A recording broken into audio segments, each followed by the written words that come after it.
Hey everyone, thank you for coming in to see what is in slot 6 of LA Colors Limited Edition 12 Days of Makeup Surprises that I got the box from CVS. So let's see what's in these slots. Okay, we've got some lip gloss. All of these are pretty much nude colors, so any complexion should be able to wear.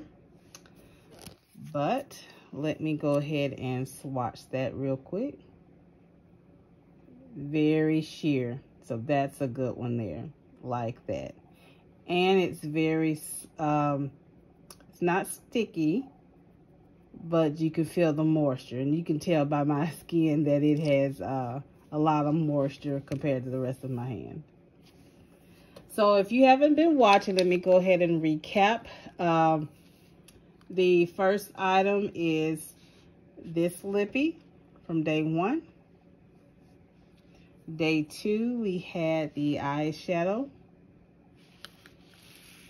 We had another lippy for day 3.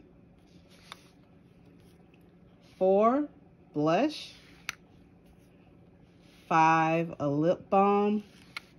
And this day, number 6, we've got a lip gloss. So you all let me know if you like this video. And if you all picked up this LA Colors Limited Edition Makeup Surprises at CVS. And I'll see you tomorrow for day 7. Bye.